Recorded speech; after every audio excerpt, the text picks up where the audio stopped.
Kami dari kelompok 1 akan menjelaskan materi tentang demokrasi liberal yang beranggotakan saya Siti Rahmanur Aini, saya Muhammad Ilmi Ajis, saya Muhammad Iksan Gunawan, saya Resti Melani, saya Alisa Nurul Hidayah, saya Siti Fatimah, saya Elia Ramadhani, saya Najwa Sahad, saya Agus Budiman Haris, saya Mida Hamida, saya Iis Istiadah.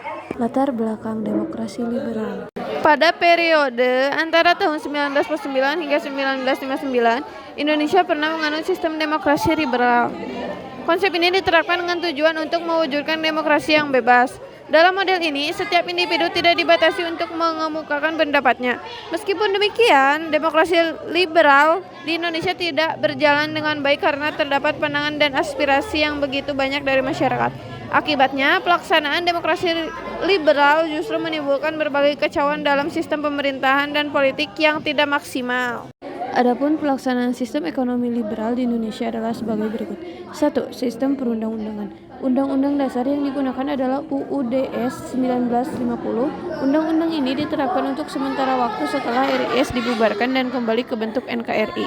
Pada saat negara Indonesia berbentuk RIS, undang-undang dasar yang digunakan adalah Undang-Undang RIS. Maka setelah kembali ke bentuk kesatuan, maka menggunakan undang-undang baru yang bersifat sementara.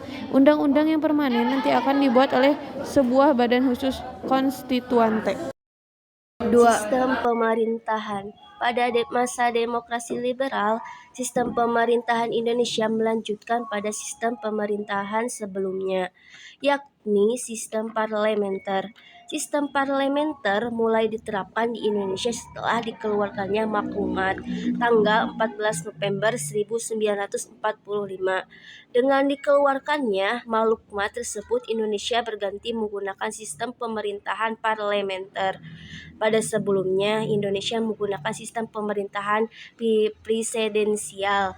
Adanya ketakutan akan timbulnya kekuasaan yang absolut. Maka pada saat itu dipisahkan antara kepala negara dengan kepala pemerintahan. Pada demokrasi liberal, sebuah kabinet sering mengalami jatuh bangun. Coba bayangkan saja dalam rentan waktu dari 1950 sampai 1959 terdapat 7 orang Perdana Menteri. Adanya partai oposisi yang sebenarnya bertugas sebagai partai pengontrol jalannya pemerintahan, akan tetapi pada praktiknya malah sering menjatuhkan kabinet.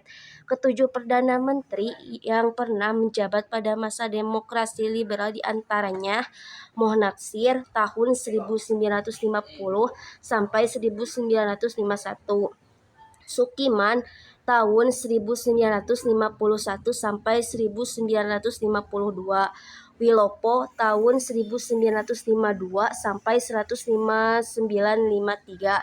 Ali Sastromijoyo tahun 1953 sampai 1955, Burhanuddin Harahap tahun 1955 sampai 1956, Ali Sastrawimijoyo tahun 1956 sampai 1957, dan yang terakhir adalah Di Juanda tahun 1957 sampai 1959. 3. Sistem ekonomi. Beberapa kebijakan ekonomi yang terjadi pada masa demokrasi liberal antara lain nasionalisasi, Deja Pascebang, program ekonomi benteng, sistem ekonomi Alibaba, dan pembentukan Badan Perancang Pembangunan. Selain itu juga terdapat Musyawarah Nasional Pembangunan MUNAP untuk mengatasi ketegangan antara pusat dan daerah. Perekonomian pada masa ini mengalami berbagai permasalahan, antara lain belum memiliki pengalaman dalam menata perekonomian, hanya mengandalkan ekspor hasil perkebunan, situasi keamanan dalam negeri yang kurang kondusif, dan sering gonta-gantinya kabinet yang membuat kebijakan yang satu belum terlaksana sudah ganti dengan kebijakan yang lainnya. 4. Sistem politik. Sistem politik menggunakan sistem multipartai. Pada maklumat 3 November 1945 bermunculan berbagai partai di Indonesia.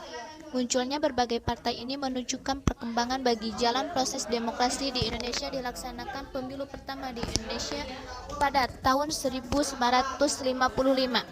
yakni pada masa Baharudin Harahap. Pada pemilu tersebut memilih anggota DPR dan anggota konstituante berdasarkan hasil pemilu, yakni PNI, Masyumi, NU, dan PKI. Pada politik luar negeri, pada masa liberal menganut sistem bebas aktif. Hal ini terbukti dengan Indonesia masuk menjadi anggota PBB pada masa Perdana Menteri Muhammad Natsir. Selain itu, Indonesia juga ikut adil dengan menjadi salah satu negara pemakrasa Konferensi Asia Afrika yang dilaksanakan di Bandung pada tanggal 18 sampai 24 April 1955.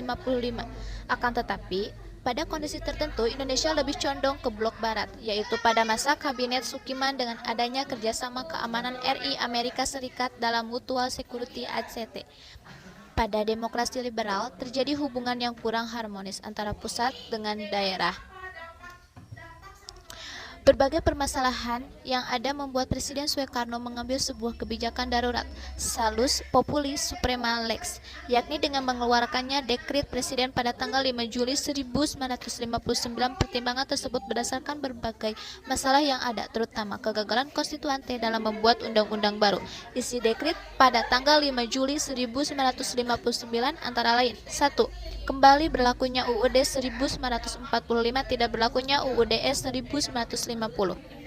Pembukaan konstituante, dan 3. Pembentukan MPRS dan DPAS. Sejak dikeluarkannya dekret presiden tersebut, maka sistem demokrasi liberal berakhir dengan berganti menjadi demokrasi terpimpin pada tanggal 1959 dan 1996. B. Kabinet Demokrasi Liberal. Pada masa demokrasi liberal di Indonesia, sistem politik yang dimiliki oleh Indonesia telah berhasil mendorong munculnya berbagai macam partai politik. Hal tersebut disebabkan karena dalam sistem kepartaian sistem politik Indonesia menganut sistem multipartai. Partai-partai politik ada pemerintahan Indonesia mengalami masa berkiprahnya dalam jangka waktu antara tahun 1950 sampai dengan tahun 1959. Pada masa tersebut terjadi banyak pergantian kabinet atau sering jatuh bangunnya kabinet dalam pemerintahan Indonesia karena keadaan pemerintah Indonesia yang tidak stabil, sehingga partai-partai politik yang terkuat dapat mengambil alih kekuasaan pemerintah Indonesia dengan mudah. Pada masa tersebut, partai yang terkuat dalam DPRD adalah PNI dan Masyumi. Dalam jangka waktu kurang lebih 5 tahun sampai 1950, PNIP dan Masyumi silih berganti untuk memegang kekuasaan dalam 4 kabinet. Pada masa demokrasi liberal di Indonesia, susunan kabinet yang menjalankan roda pemerintahan Indonesia adalah sebagai berikut. Kabinet Natsir pada 6 September 1950 sampai 21 Maret 1951. Kabinet ini dilantik tanggal 7 September 1950 dengan Muhammad Natsir sebagai Perdana Menteri. Kabinet ini merupakan kabinet koalisasi yang dipimpin oleh Partai Masyumi. Kabinet ini juga merupakan kabinet koalisasi di mana PNI sebagai partai kedua terbesar dalam parlemen tidak turut serta karena tidak diberi kedudukan yang sesuai. Kabinet ini pun sesungguhnya merupakan kabinet yang kuat formasinya, di mana tokoh-tokoh terkenal duduk di dalamnya. Program pokok dari Kabinet Natsir adalah sebagai berikut: menggiatkan usaha keamanan dan ketentraman, mencapai koalisi dasi dan menyempurnakan susunan pemerintahan, menyempurnakan organisasi angkatan perang, mengembangkan dan memperkuat ekonomi rakyat, memperjuangkan penyelesaian masalah Irian Barat. Pada masa Kabinet Natsir, inilah dilangsungkan perundingan antara Indonesia dan Belanda menyangkut masalah Irian Barat untuk pertama kalinya. Sayangnya, perundingan yang berlangsung pada tanggal 4 Desember 1950 ini menemui jalan buntu. Kondisi ini kemudian memunculkan mosi tidak percaya dari parlemen. Parlemen terus memberikan tekanan pada kabinet ini. Tekanan datang semakin besar ketika Hadikusumo menyatakan mosi tidak percaya. PNI melayangkan pencabutan PP nomor 39/1950 tentang DPRS dan DPRDS yang diterima oleh parlemen. Hal ini yang menjadi puncak jatuhnya Kabinet Natsir pada tanggal 21 Maret 1951. Kemudian Natsir mengembalikan mandatnya kepada Presiden Soekarno. 2. Kabinet Sukiman 27 April 1951 sampai 3 April 1952. Setelah Kabinet Natsir mengembalikan mandatnya pada Presiden, Presiden menunjuk Sartono, Ketua PNI, menjadi formatur. Hampir 1 bulan beliau berusaha membentuk kabinet koalisi antara PNI dan Masyumi. Namun, usahanya itu mengalami kegagalan, sehingga ia mengembalikan mandatnya kepada Presiden setelah bertugas selama 28 hari, 28 Maret sampai 18 April 1951. Presiden Soekarno kemudian menunjuk Sidik Djoko Soekarto PNI dan Sukiman Wijosanjoyo Masyumi sebagai formatur dan berhasil membentuk kabinet koalisi dari Masyumi dan PNI. Kabinet ini terkenal dengan nama Kabinet Sukiman atau Masyumi Suwiryo PNI yang dipimpin oleh Sukiman. Program pokok Kabinet Sukiman adalah sebagai berikut.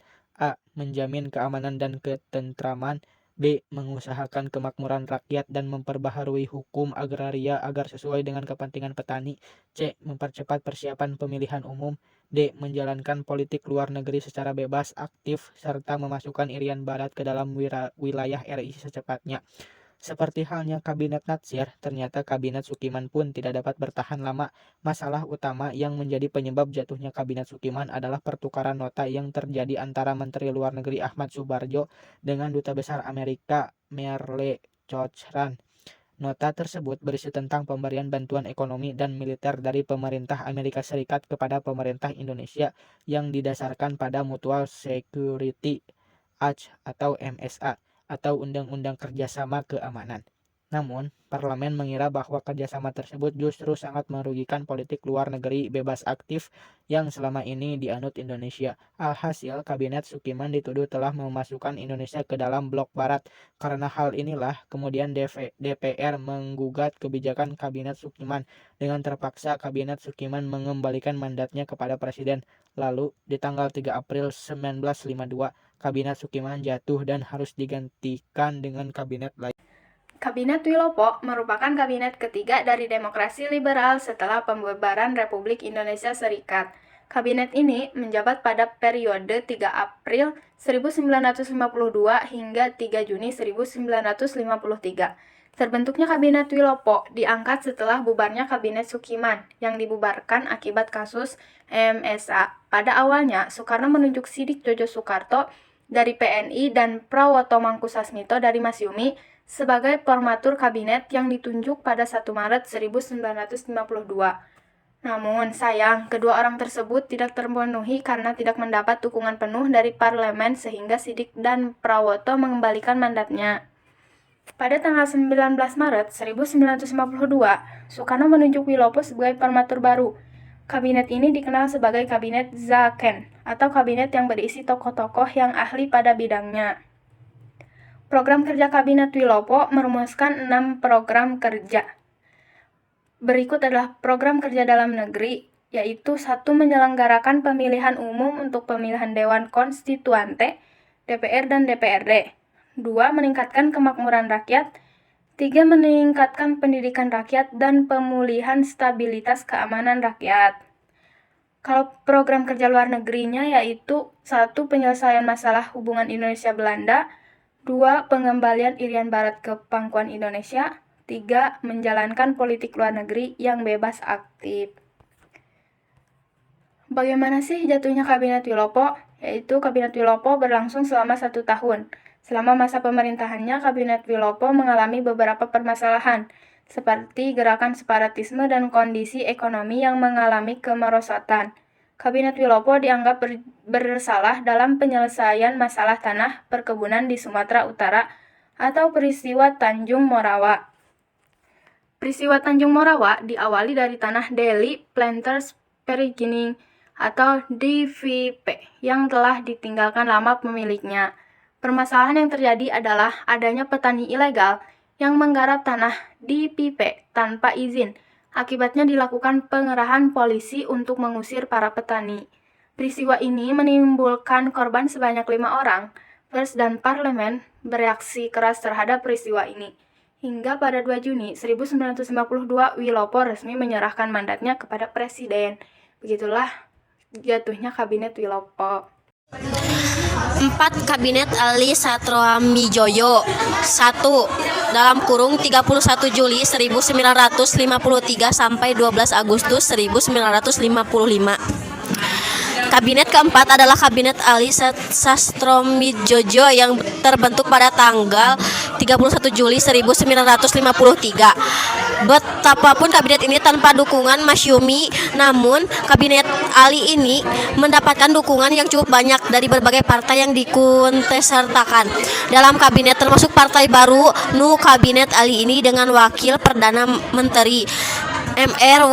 Wongsonegoro Partai Indonesia Raya dalam kurung PIR. Program pokok dari Kabinet Ali Sastromidjojo 1 adalah sebagai berikut. A. Meningkatkan keamanan dan kemakmuran serta segera menyelenggarakan pemilu. B. Pembebasan Irian Barat secepatnya. C. Pelaksanaan politik bebas aktif dan peninjauan kembali persetujuan KMB.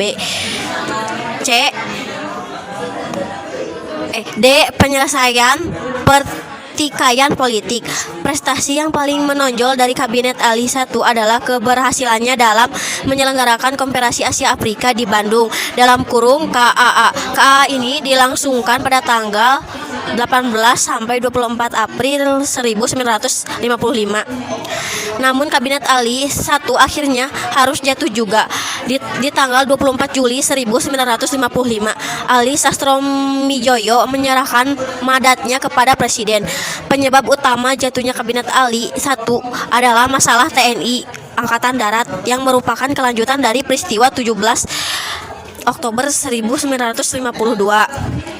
Pada waktu itu, Kepala Staf Angkatan Darat Mayor Jenderal Bambang Sugeng mengajukan permohonan berhenti dan disetujui oleh kabinet sebagai pengganti beliau.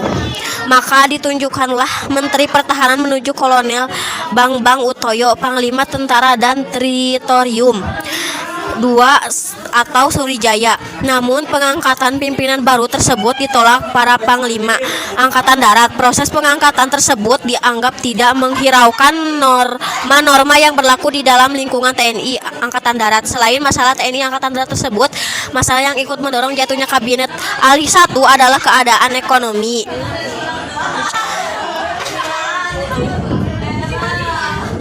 Indonesia yang semakin memburuk, adanya korupsi dan inflasi yang mengakibatkan kepercayaan rakyat semakin merosot.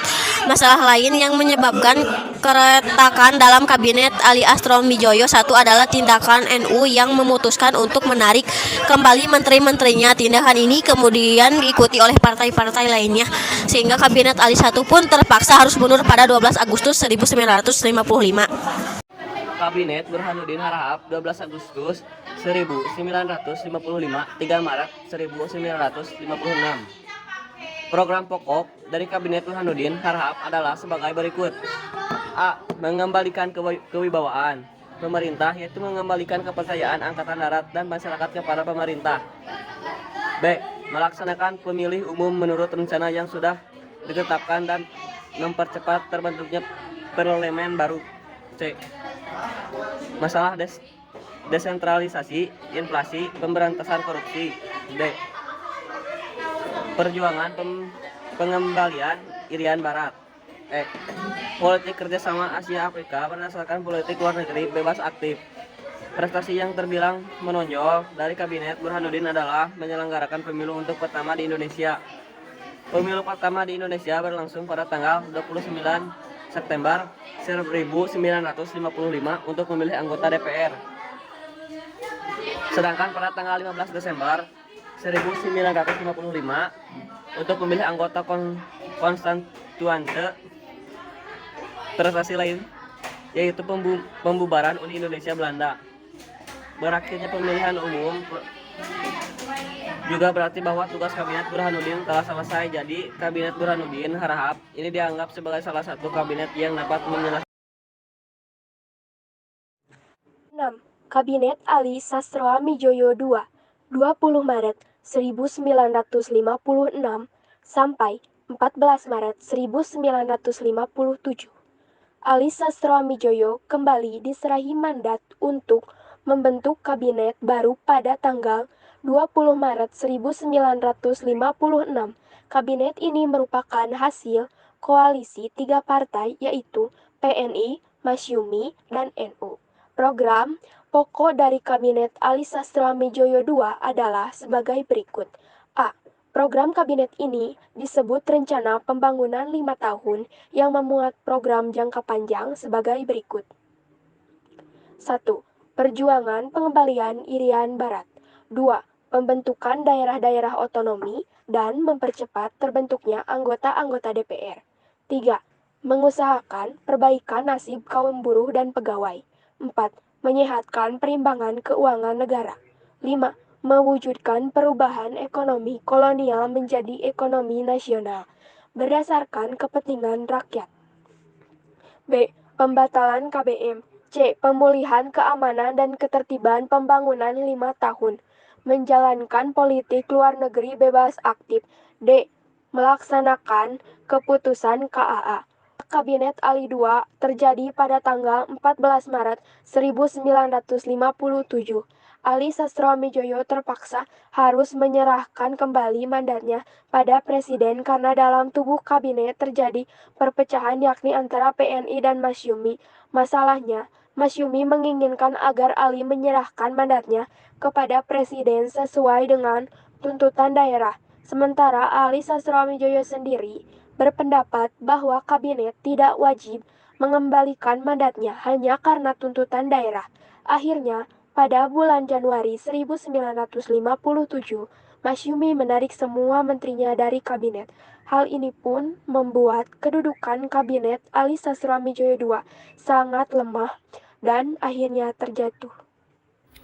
7. Kabinet Juanda 9 April 1957 sampai 5 Juli 1959. Kabinet Juanda menyusun program yang terdiri dari 5 pasal. Program kerja Kabinet Juanda ini disebut sebagai Pancakarya. Karena program ini pula Kabinet Juanda juga disebut sebagai Kabinet Karya. Program-program Kabinet Karya meliputi di antaranya sebagai berikut. A. Membentuk Dewan Nasional. B. Normalisasi keadaan Republik Indonesia. C. Melanjutkan pembatalan KMB. Dan D. Memperjuangkan Irian Barat kembali ke Republik Indonesia.